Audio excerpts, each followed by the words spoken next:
ಹಾಗೆ 2 ವರ್ಷಗಳ ಕಾಲ ಅವ್ರನ್ನ ಗೈಡು ಕ್ಷೇತ್ರನ ತೆಗೆದುಕೊಳ್ತಾರೆ, ಅಂದರೆ ಹಿಂಪಡ್ಕೊಳ್ತಾರೆ. ಅವರು 2 ವರ್ಷಗಳ ಕಾಲ ಗೈಡ್ಶಿಪ್ ಮಾಡೋದಕ್ಕೆ ಅವಕಾಶವನ್ನು ನೀಡೋದಿಲ್ಲ. ಹಾಗಾಗಿ ಇಲ್ಲಿ ಪ್ರಮುಖವಾಗಿ ವಿದ್ಯಾರ್ಥಿಗಳು ಹಾಗೂ ಸಂಶೋಧನೆ ಮಾಡ್ತಕ್ಕಂಥವರಿಗೆ ಗೈಡ್ ಮಾಡ್ತಕ್ಕಂಥವ್ರು ಯಾರಿರ್ತಾರೆ ಅವ್ರ ಮೇಲೂ ಕೂಡ ಕ್ರಮ ತೆಗೆದುಕೊಳ್ತಾರೆ. ಪ್ರೀತಿಯ ಕೇಳುಗರೆ, ನೀವು ಕೇಳುತ್ತಾ ಇದ್ದೀರಾ ಮಾಹಿತಿ ಖಜಾನೆಯಿಂದ ಪ್ರಸಾರವಾಗುತ್ತಿರುವ ಕಾರ್ಯಕ್ರಮಗಳನ್ನು.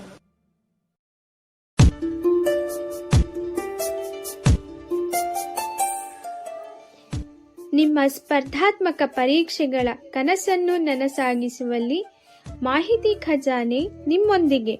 ಸಮಗ್ರ ಮಾಹಿತಿ, ಪರಿಣಾಮಕಾರಿ ತಂತ್ರಗಳು ಮತ್ತು ವ್ಯಕ್ತಿತ್ವ ವಿಕಸನದ ಉತ್ತಮ ಮಾರ್ಗದರ್ಶನಕ್ಕಾಗಿ ನಮ್ಮ ವಾಹಿನಿಯನ್ನು ಸಬ್ಸ್ಕ್ರೈಬ್, ಶೇರ್, ಲೈಕ್ ಮತ್ತು ಕಾಮೆಂಟ್ಸ್ ಮಾಡುವುದರ ಮೂಲಕ ಪ್ರೋತ್ಸಾಹಿಸಿ.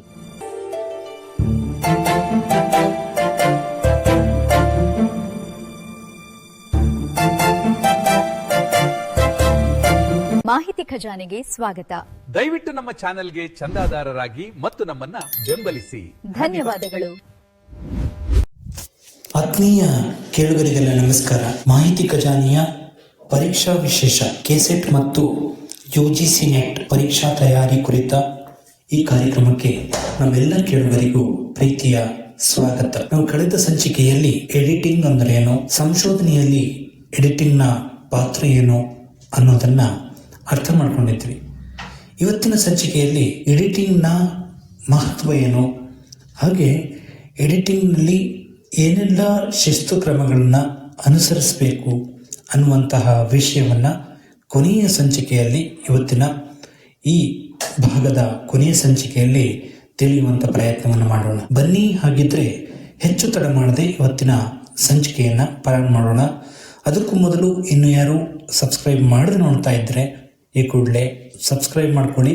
ಹಾಗೆ ನಿಮ್ಮ ಪ್ರಶ್ನೆಗಳನ್ನು ಕಮೆಂಟ್ ಮುಖಾಂತರ ನಮಗೆ ಕೇಳಬಹುದು. ಮುಂದಿನ ಸಂಚಿಕೆಗಳಲ್ಲಿ ನಿಮ್ಮ ಪ್ರಶ್ನೆಗಳ ಮೇಲೆ ನಾನು ತರಗತಿಯನ್ನು ನಡೆಸೋದಕ್ಕೂ ಕೂಡ ಅನುಕೂಲ ಆಗುತ್ತೆ. ಸೊ ಹಾಗಿದ್ರೆ ಹೆಚ್ಚು ತಡ ಮಾಡೋದು ಬೇಡ, ಇವತ್ತಿನ ವಿಷಯನ ಪ್ರಾರಂಭ ಮಾಡೋಣ. ಇಲ್ಲಿ ಪ್ರಮುಖವಾಗಿ ಗಮನಿಸಬೇಕು ಅಂದರೆ ವಿವಿಧ ವಿಭಾಗದಲ್ಲಿ ವಿಭಿನ್ನ ಶೈಲಿಗಳು, ಸೂಚನೆಗಳನ್ನು ಅನುಸರಿಸ್ತಕ್ಕಂಥದ್ದನ್ನು ನಾವು ಗಮನಿಸ್ತೇವೆ.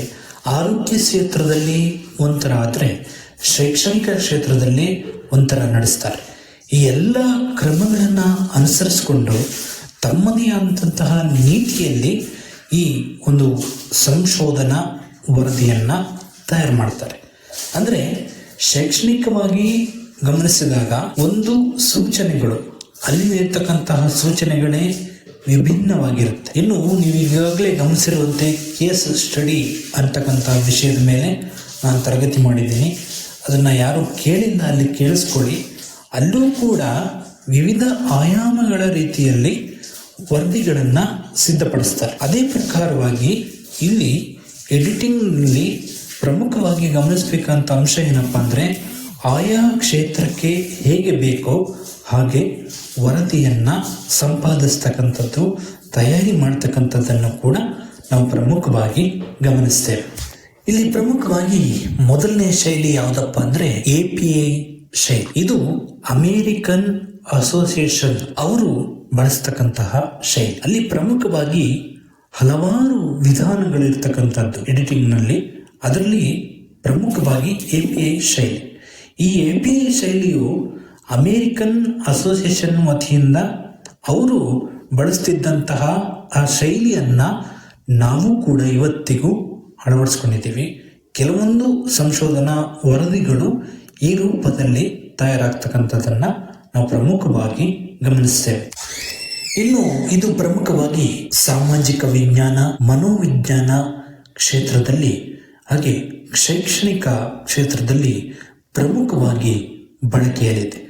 ಅಮೇರಿಕನ್ ಸೈಕಾಲಜಿ ಅಸೋಸಿಯೇಷನ್ ಅಂತಕ್ಕಂಥದ್ದು API ವರದಿ. ಇದು ತನ್ನದೇ ಆದಂತಹ ನೆಲೆಗಟ್ಟಲ್ಲಿ ತನ್ನದೇ ಆದಂತಹ ಸೂಚನಾ ಫಲಕದ ರೀತಿಯಲ್ಲಿ ಬಳಕೆ ಆಗ್ತಕ್ಕಂಥದ್ದು.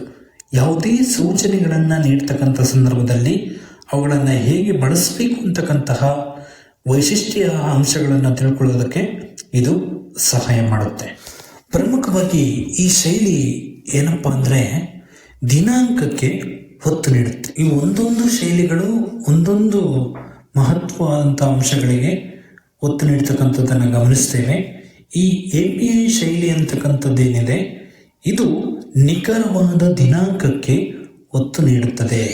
ಅಂದರೆ ಯಾವುದೇ ಒಬ್ಬ ಸಂಶೋಧಕ ಸಂಶೋಧನೆ ಮಾಡಿದ್ದಾನೆ ಅಂದಾಗ ಅವನು ನಿಜವಾಗ್ಲೂ ಸಂಶೋಧನೆ ಮಾಡಿದಾನಾ ಇಲ್ವಾ, ಅಥವಾ ಆ ಸ್ಥಳಕ್ಕೆ ಭೇಟಿ ನೀಡಿದಂತಹ ದಿನಾಂಕ ಯಾವುದು, ಇವನೇನಾದರೂ ಸುಳ್ಳು ದಿನಾಂಕವನ್ನು ಬರೆದಿದ್ದಾನಾ ಅಂತಕ್ಕಂಥದ್ದನ್ನು ತಿಳ್ಕೊಳ್ಳೋದಕ್ಕೆ ಇದು ಪ್ರಮುಖವಾಗಿ ಸಹಾಯ ಮಾಡುತ್ತೆ.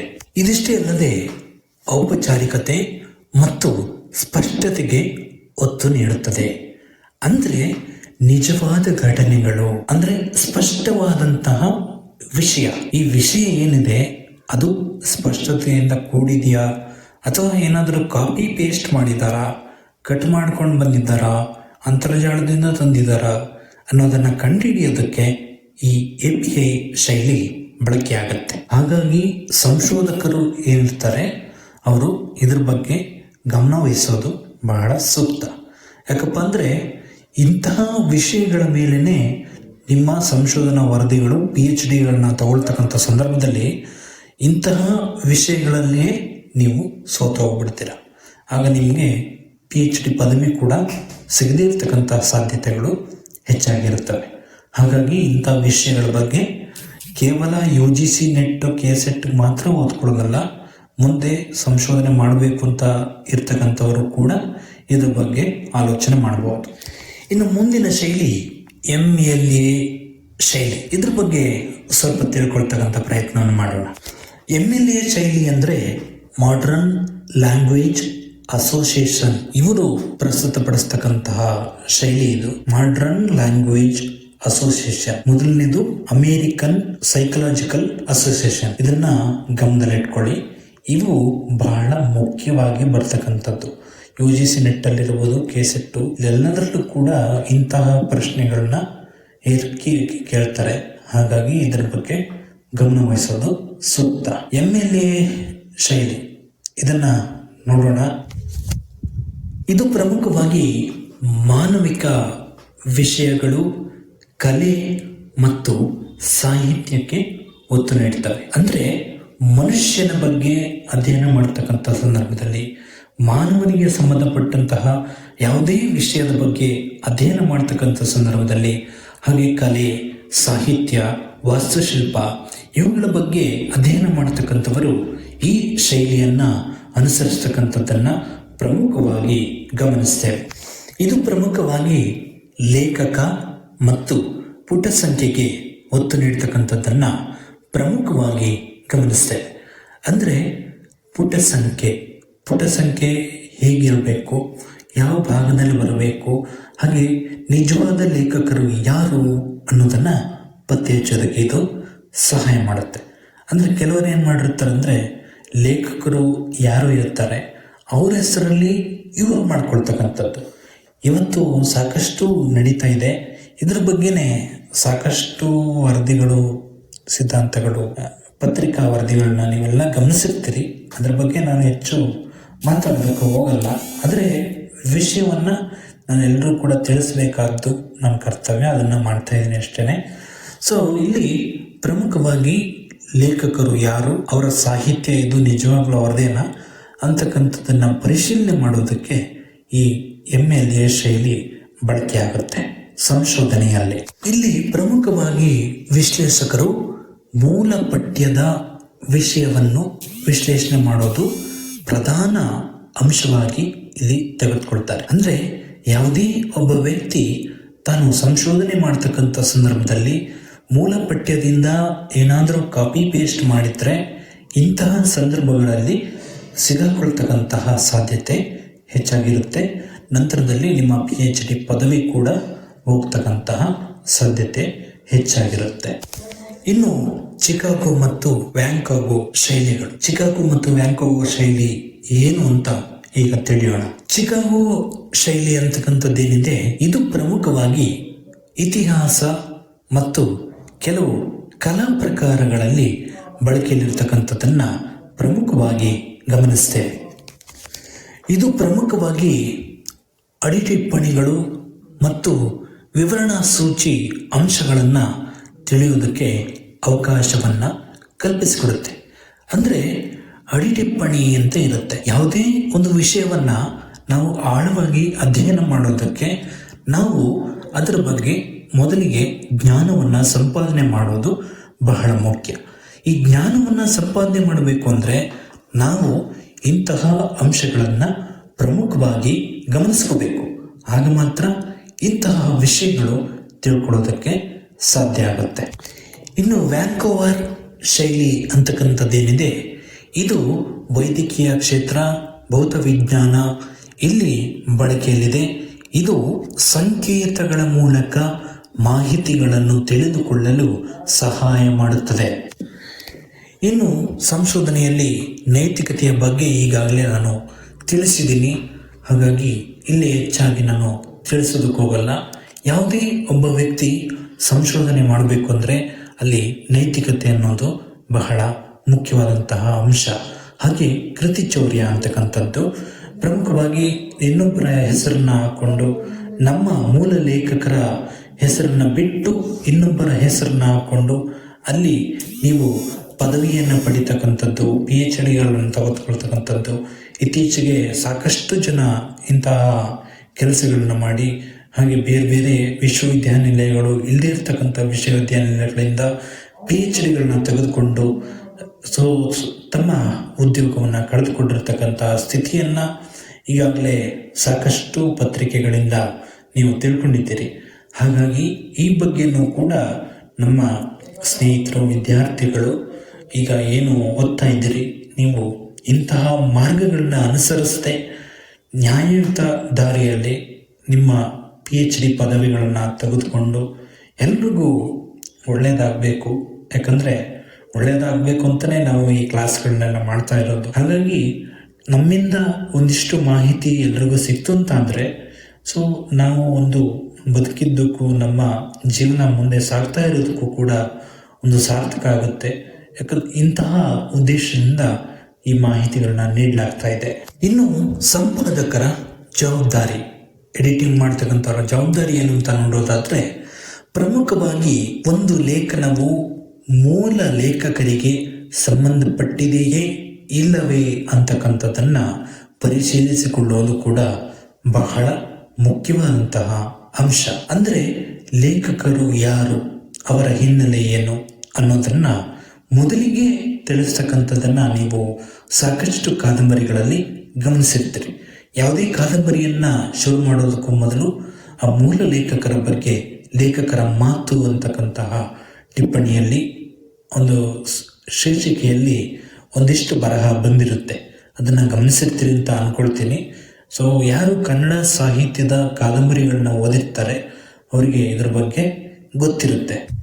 ಇನ್ನು ಪ್ರಮುಖವಾಗಿ ಗಮನಿಸಬೇಕಂತ ಅಂಶ ಏನಪ್ಪ ಅಂದರೆ, ಈಗ AI ಬಂದಿದೆ, ಇದನ್ನ ಎಲ್ಲನೂ ಕೂಡ AI ಮಾಡುತ್ತೆ ಬಿಡಪ್ಪ, ಅಂಕಿಅಂಶ ಎಲ್ಲನೂ ಕೂಡ AI ಮಾಡುತ್ತೆ, ನಂದೇನಿಲ್ಲ ಅಂತ ಸಂಪಾದಕರು ಕುಳಿತುಕೊಳ್ಳುವಾಗಿಲ್ಲ. ಅವರು ಕೂಡ ವಿವೇಚನೆಯನ್ನ ಮಾಡಬೇಕು. ಅಂದರೆ ನಾನು ಕೊಡ್ತಾ ಇರ್ತಕ್ಕಂತಹ ಸಂಪಾದನೆ ಸರಿ ಇದೆಯಾ, ಏನಾದರೂ ತಪ್ಪಿದೆಯಾ ಅನ್ನೋದನ್ನು ಪರಿಶೀಲಿಸ್ತಕ್ಕಂಥದ್ದು. ಪ್ಯಾರಾ ಎಲ್ಲಿ ಬರಬೇಕು, ಪ್ಯಾರಾಗ್ರಾಫ್ ಎಲ್ಲಿ ಬರಬೇಕು, ಹಾಗೆ ಯಾವ ಯಾವ ಮಾಹಿತಿಯನ್ನು ಎಲ್ಲೆಲ್ಲಿ ಅಳವಡಿಸಬೇಕು ಅಂತಕ್ಕಂಥದ್ದು ವಿಷಯವನ್ನು ಇಲ್ಲಿ ಪ್ರಮುಖವಾಗಿ ಸಂಶೋಧಕರು ಅಥವಾ ಸಂಪಾದಕರು ಗಮನಿಸಬೇಕು. ಇನ್ನು ಪ್ರಮುಖವಾಗಿ UGC ವಿಶ್ವವಿದ್ಯಾನಿಲಯ ಧನ ಸಹಾಯ ಆಯೋಗ ಅಂತಕ್ಕಂಥದ್ದೇನಿದೆ, ಇದು 2018ರಲ್ಲಿ ಕೃತಿಚೌರ್ಯವನ್ನು ತಡೆಗಟ್ಟೋದಕ್ಕೆ ಕೆಲವೊಂದಷ್ಟು ನಿಯಮಗಳನ್ನ ತಂದಿದೆ. ಆ ನಿಯಮಗಳನ್ನ ತಿಳ್ಕೊಳ್ಳೋದು ಕೂಡ ಇಲ್ಲಿ ಬಹಳ ಮುಖ್ಯವಾದಂಥ ಅಂಶ. ಹಾಗಾಗಿ ಕೇಳಿದರೆ ನೀವು ಈ ಕಾರ್ಯಕ್ರಮವನ್ನು ಸಂಪೂರ್ಣವಾಗಿ ಕೇಳಿದ್ರೆ ಮಾತ್ರ ಇಂತಹ ವಿಷಯಗಳು ನಿಮಗೆ ಅರ್ಥ ಆಗೋದಕ್ಕೆ ಸಾಧ್ಯವಾಗುತ್ತೆ. ಹಾಗಾದರೆ 2018ರಲ್ಲಿ UGC ಏನೆಲ್ಲ ನಿಯಮಗಳನ್ನ ತಂದಿದೆ ಅಂತಕ್ಕಂಥದ್ದನ್ನ ಸ್ವಲ್ಪ ನೋಡೋಣ. ಇನ್ನು ಪ್ರಮುಖವಾಗಿ ಮೊದಲನೇ ಅಂಶ 0ಯಿಂದ 10%. ಇಲ್ಲಿ ಸಣ್ಣ ಪುಟ್ಟ ಗೊಂದಲಗಳು, ಬದಲಾವಣೆಗಳು ಏನಾರು ಆದರೆ ಅದಕ್ಕೆ ಯಾವುದೇ ದಂಡ ಇರೋದಿಲ್ಲ. UGC ಹೇಳಿರ್ತಕ್ಕಂಥ ಮಾಹಿತಿ ಇದನ್ನ ಹೇಳ್ತಾ ಇದ್ದೀನಿ, ಗಂಭೀರವಾಗಿ ಎಲ್ಲರೂ ಕೇಳಿಸ್ಕೊಳ್ಳಿ. ಯಾಕಂದ್ರೆ ಇಂತಹ ವಿಷಯಗಳಲ್ಲಿ ನಾವು ತಿಳ್ಕೊಂಡಿಲ್ಲ ಅಂದ್ರೆ ನಾವು ನಾಳೆ ದಿನ ನಗೆ ಬಾಟ್ಲು ಗುರಿಯಾಗೋದ್ರ ಜೊತೆಗೆ ದಂಡವನ್ನ ಕಟ್ಟಬೇಕಾಗುತ್ತೆ. ಸೊ UGC ನಿಯಮದ ಪ್ರಕಾರ 10%ದಷ್ಟು ತಪ್ಪು ಏನಾದರೂ ಗೊಂದಲಗಳು, ಪ್ರಿಂಟಿಂಗ್ ಮಿಸ್ಟೇಕ್ಗಳು ಈ ಥರದ್ದು ಏನಾದರೂ ಆಗಿದ್ರೆ ಅದಕ್ಕೆ ಯಾವುದೇ ದಂಡ ಇರೋದಿಲ್ಲ. ಇನ್ನು 10%ದಿಂದ 40%ದಷ್ಟು ಏನಾದರೂ ತಪ್ಪು ಮಾಡಿದ್ರೆ ಸಂಶೋಧಕರು ಯಾರು ಗೈಡ್ ಇರ್ತಾರೆ ಅವರು ಸಂಶೋಧನೆ ವರದಿಯನ್ನ ಹಿಂಪಡೆದು 6 ತಿಂಗಳೊಳಗೆ ಮರು ಸಲ್ಲಿಸಲು ಸೂಚಿಸಬೇಕು. ಅಂದ್ರೆ ಸಂಶೋಧಕರು ಏನಿರ್ತಾರೆ ಅವರು 10ರಿಂದ 40% ಏನಾದರೂ ತಪ್ಪು ಮಾಡಿದ್ರೆ ಅಥವಾ ಎಲ್ಲಾದರೂ ಕದ್ದು ಬರೀತಕ್ಕಂಥದ್ದು, ಸಂಶೋಧನೆ ಅದು ಮಾಡಿ ನನಗೆ ಸುಸ್ತಾಗಿದೆ, ಎಲ್ಲಾದರೂ ಕಾಪಿ ಕಟ್ ಮಾಡೋಣ ಅಂತಕ್ಕಂತಹ ಯೋಚನೆ ಮಾಡ್ತಿದ್ರೆ ಅದನ್ನು ಕೈ ಬಿಟ್ಬಿಡಿ. ಯಾಕಂದರೆ ಇಂತಹ ನಿಯಮಗಳು ಇದೆ. 6 ತಿಂಗಳೊಳಗಡೆ ನೀವು ಮತ್ತೆ ಆ ವರದಿಯನ್ನು ತಯಾರು ಮಾಡಬೇಕಾಗುತ್ತೆ. ಇನ್ನು 40%ದಿಂದ 60%, ಇಲ್ಲಿ ಪ್ರಮುಖವಾಗಿ ವಿದ್ಯಾರ್ಥಿಗಳಿಗೆ ಸಂಶೋಧನೆಯಿಂದ 1 ವರ್ಷ ನಿಷೇಧ ಮಾಡಲಾಗುತ್ತೆ. ಅಂದರೆ ನೀವು 60%ದಷ್ಟು ತಪ್ಪು ಮಾಡಿದ್ರೆ ನಿಮ್ಮನ್ನ ಸಂಪೂರ್ಣವಾಗಿ 1 ವರ್ಷಗಳ ಕಾಲ ಸಂಶೋಧನೆಯಿಂದ ನಿಷೇಧ ಮಾಡ್ತಾರೆ. ನಿಮಗೆ ಸಂಶೋಧನೆ ಮಾಡೋದಕ್ಕೆ ಅವಕಾಶ ಕೊಡಲ್ಲ. ಇನ್ನು ಶಿಕ್ಷಕರಿಗೂ ಕೂಡ ಇಲ್ಲಿ ಸವಾಲಿದೆ. ಶಿಕ್ಷಕರು ಅಂದರೆ ಅವ್ರ ಮಾರ್ಗದರ್ಶಕರು ಯಾರಿರ್ತಾರೆ ಅವ್ರಿಗೂ ಕೂಡ ಒಂದು ಇನ್ಕ್ರಿಮೆಂಟ್ ಅಂತಕ್ಕಂಥದ್ದನ್ನ ಕಡಿತ ಮಾಡಲಾಗುತ್ತೆ. ಹಾಗೆ 2 ವರ್ಷಗಳ ಕಾಲ ಅವ್ರನ್ನ ಗೈಡು ಕ್ಷೇತ್ರನ ತೆಗೆದುಕೊಳ್ತಾರೆ, ಅಂದರೆ ಹಿಂಪಡ್ಕೊಳ್ತಾರೆ. ಅವರು 2 ವರ್ಷಗಳ ಕಾಲ ಗೈಡ್ಶಿಪ್ ಮಾಡೋದಕ್ಕೆ ಅವಕಾಶವನ್ನು ನೀಡೋದಿಲ್ಲ. ಹಾಗಾಗಿ ಇಲ್ಲಿ ಪ್ರಮುಖವಾಗಿ ವಿದ್ಯಾರ್ಥಿಗಳು ಹಾಗೂ ಸಂಶೋಧನೆ ಮಾಡ್ತಕ್ಕಂಥವರಿಗೆ ಗೈಡ್ ಮಾಡ್ತಕ್ಕಂಥವ್ರು ಯಾರಿರ್ತಾರೆ ಅವ್ರ ಮೇಲೂ ಕೂಡ ಕ್ರಮ ತೆಗೆದುಕೊಳ್ತಾರೆ. ಹಾಗಾಗಿ ಇದ್ರ ಬಗ್ಗೆ ಗಮನ ವಹಿಸೋದು ಬಹಳ ಸೂಕ್ತ.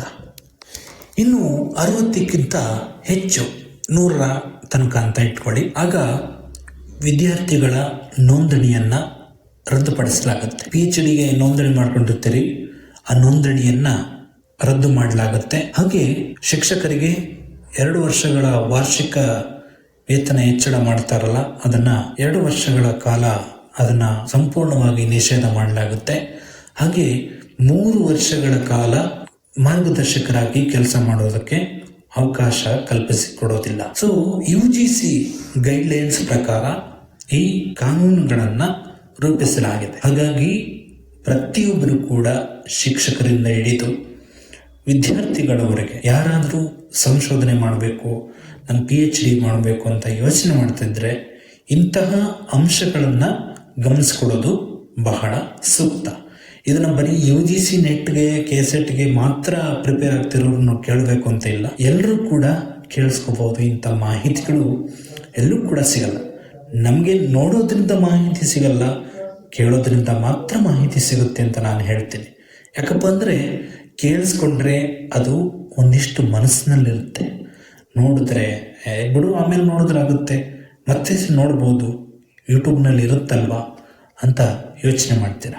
ಪ್ರಮುಖವಾಗಿ ಗಮನಿಸಬೇಕಂತ ಅಂಶ ಏನಪ್ಪ ಅಂದರೆ UGC ಗೈಡ್ಲೈನ್ಸ್ ಪ್ರಕಾರ ನೀವು UGC ಗೈಡ್ಲೈನ್ಸ್ ಏನು ಹೇಳುತ್ತಪ್ಪ ಅಂದರೆ ಪೀಠಿಕೆ, ವಿಷಯ ವಿಸ್ತಾರ ಹಾಗೆ ಉಪಸಂಹಾರ. ಇಲ್ಲಿ ಏನಾದರೂ ಕೃತಿ ಚೌರ್ಯ ಮಾಡ್ತಕ್ಕಂಥದ್ದು ಅಥವಾ ಬೇರೆಯವರ ಬರಹವನ್ನು ಇಲ್ಲಿ ಬಳಸ್ಕೊಂಡು ನಾನೇ ಬರದೆ ಅಂತ ಹೇಳ್ತಕ್ಕಂಥದ್ದು, ನಾನು ಸಂಶೋಧನೆ ಮಾಡಿದೆ, ನಾನು ಇಂಥ ವಿಷಯವನ್ನು ಕಂಡುಕೊಂಡೆ ಅಂತಕ್ಕಂಥ ವಾದವನ್ನು ಮಾಡ್ತಕ್ಕಂಥದ್ದು, ಇವನ್ನ ಗಂಭೀರವಾಗಿ ಪರಿಗಣಿಸಲಾಗುತ್ತೆ.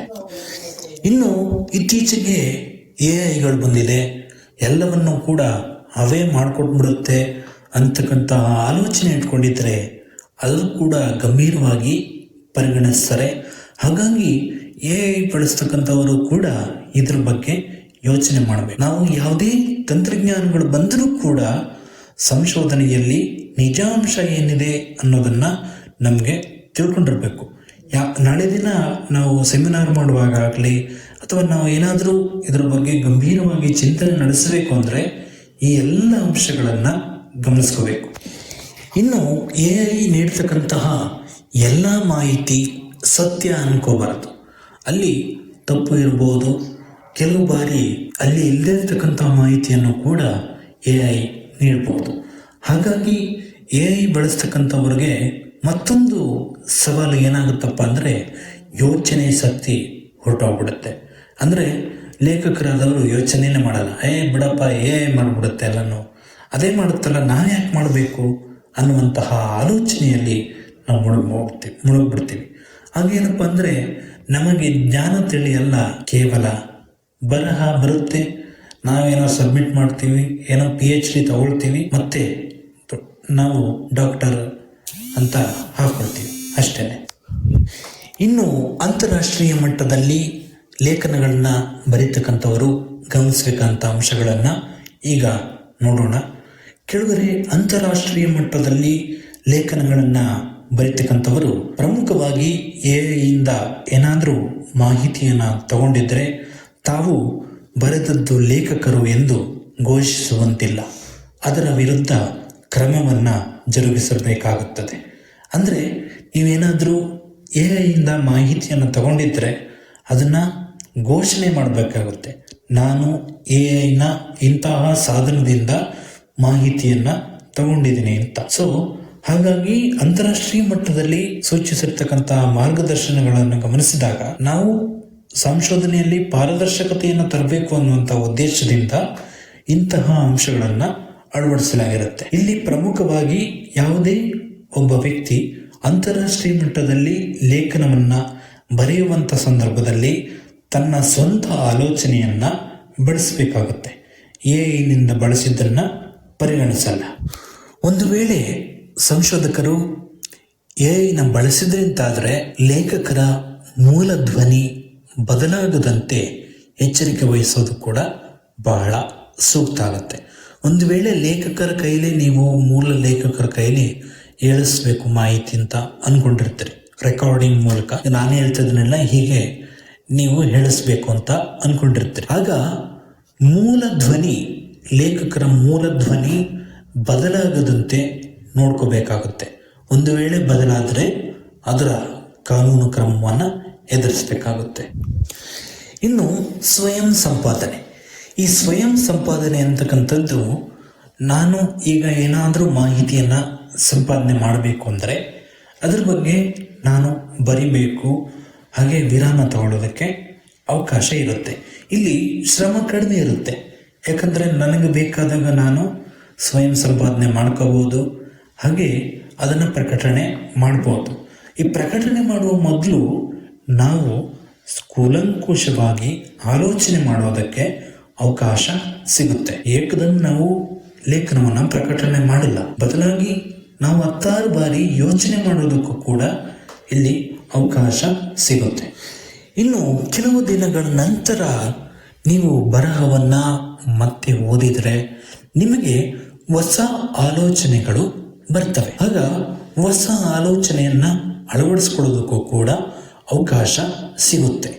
ಹಾಗೂ ನಿಮ್ಮ ಸ್ವಯಂ ಬರಹವನ್ನು ನೀವು ಜೋರಾದ ಧ್ವನಿಯಲ್ಲಿ ಓದಿದ ನಂತರ ನಿಮಗೆ ವಾಕ್ಯಗಳ ನಡುವಿನ ವ್ಯತ್ಯಾಸಗಳು, ವಾಕ್ಯಗಳ ಬದಲಾವಣೆಗಳ ಬಗ್ಗೆ ಅರಿವು ಮೂಡುತ್ತದೆ. ನೋಡಿ, ಇದನ್ನ ಪ್ರಮುಖವಾಗಿ ಗಮನಿಸ್ಕೊಳ್ಳಿ. ಅಂದರೆ ನಾವು ಏಕತಮ್ಮ ಏನು ಮಾಡ್ತೀವಿ ಅಂದರೆ ಪೇಪರಲ್ಲಿ ಬರಬೇಕು ನಮ್ಮ ಲೇಖನ ಅಂತ ನಾವು ಏಕತಮ್ಮ ಅದನ್ನು ಪ್ರಕಟ ಮಾಡ್ತೀವಿ. ಅದರಲ್ಲಿ ತಪ್ಪಿರ್ಬೋದು, ಏನಾದರೂ ಇರ್ಬೋದು ಅನ್ನೋದನ್ನು ನಾವು ಆಲೋಚನೆ ಮಾಡಲ್ಲ. ನಮ್ಗೆ ಏನಪ್ಪ ಅಂದರೆ ದುಡ್ಡು ಬರಬೇಕು ಅನ್ನುವಂತಹ ಆಲೋಚನೆಯಲ್ಲಿ ಕೆಲವರು ಇರ್ತಾರೆ, ಎಲ್ಲರೂ ಅಂತ ನಾನು ಹೇಳಲ್ಲ. ಸೊ ಅಂಥ ಸಂದರ್ಭದಲ್ಲಿ ಸಮಾಜಕ್ಕೆ ತಪ್ಪು ಮಾಹಿತಿ ಹೋಗುತ್ತೆ. ಹಾಗೆ ನೀವು ಅಂದುಕೊಂಡಿರ್ತೀರಿ, ನಾಳೆ ದಿನ ಮತ್ತೆ ನೀವು ಅದೇ ಬರಹವನ್ನು ಓದಿದಾಗ ನಾನು ಬೇರೆ ಥರ ಇದನ್ನು ಬರಿಬೇಕಾಗಿತ್ತು ಅಂತ ನಿಮಗೆ ಅನಿಸುತ್ತೆ. ಆಗ ಒಂದಷ್ಟು ದಿನ ಇಟ್ಕೊಳ್ಳಿ ನಿಮ್ಮ ಹತ್ರ ಅದನ್ನು ಬರೆದು, ನಂತರ ನೀವು ಅದನ್ನು ಜೋರಾಗಿ ಓದಿದಾಗ ನಿಮಗೆ ಅಲ್ಲಿ ಏನಾದರೂ ವ್ಯತ್ಯಾಸ ಇದೆಯಾ, ವಾಕ್ಯಗಳ ನಡುವಿನ ವ್ಯತ್ಯಾಸ ಏನು ಅಂತ ಕಂಡುಕೊಳ್ಳೋದಕ್ಕೆ ಅವಕಾಶವನ್ನು ಕಲ್ಪಿಸ್ಕೊಡುತ್ತೆ.